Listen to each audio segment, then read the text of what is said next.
Most sons borrow shoes, a car, or a jacket from their fathers for special occasions. But in David's case, his father took something far more valuable: his wife. David grew up with people telling him he would one day become a model husband. Raised by his hard-working mother Linda, he became a calm, responsible man who cherished the idea of family above all else. Without a father in his life, David clung to the belief that loyalty and commitment were sacred values.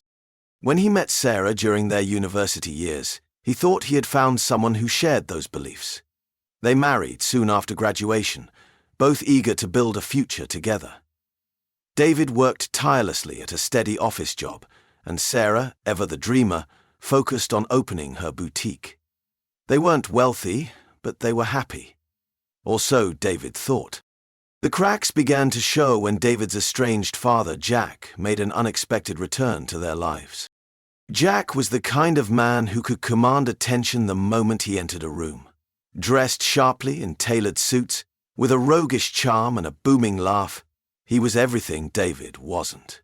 Jack had been absent for most of David's life, leaving Linda to shoulder the responsibility of raising their son alone. When Jack walked out all those years ago, David had promised himself he would never let his father's betrayal define him. Yet, when Jack called out of the blue and asked to meet, David hesitated. He wrestled with the anger he thought he had buried long ago.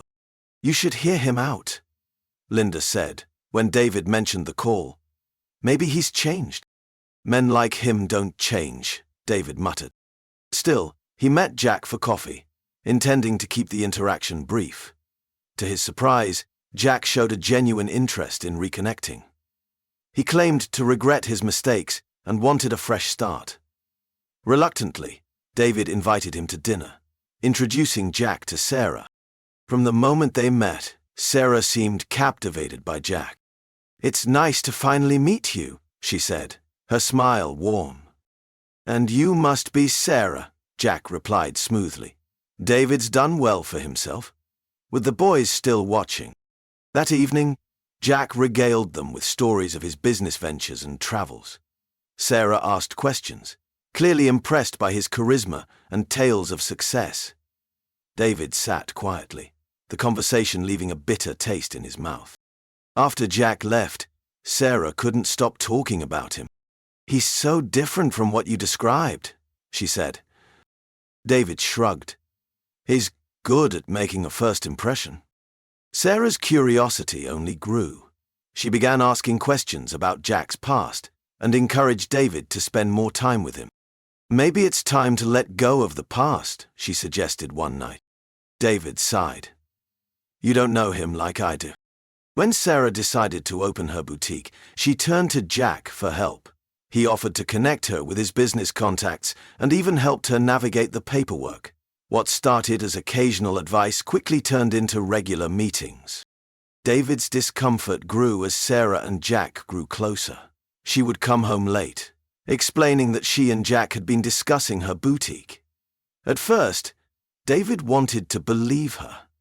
He had spent years trying to be the perfect husband, working long hours, avoiding bad habits, and being present for Sarah.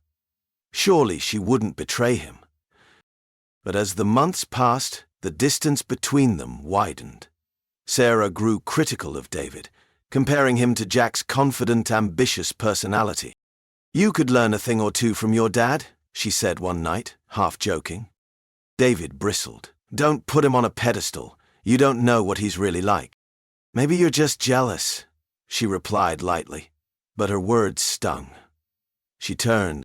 One evening, Sarah came home late, her cheeks flushed. She muttered something about a supplier meeting and headed straight for the shower. While cleaning up, David noticed her phone buzzing on the counter. A message preview caught his eye.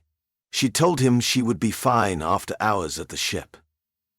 "Mr. Seymour, can't wait to see you tomorrow. Same place?" His stomach twisted. David waited for Sarah to come out of the bathroom. "We need to talk," he said, holding up her phone. Her face turned pale. "David, I can explain." "Are you seeing him?"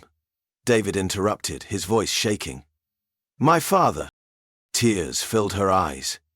"It's not what you think. It's not what you think." Unreal. "Then tell me what it is," David demanded. Sarah hesitated before breaking down. "It just happened. I didn't mean for it to. I never wanted to hurt you." David's world shattered. The following days were a blur of pain and anger.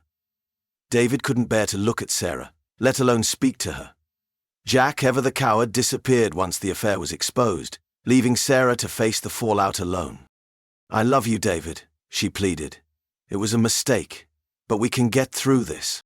David shook his head. "You don't betray someone you love." The betrayal was too deep. Sarah's tears and apologies couldn't erase the image of her and Jack together. Eventually, David made the painful decision to leave. He packed his bags and moved out of the house they had shared for years.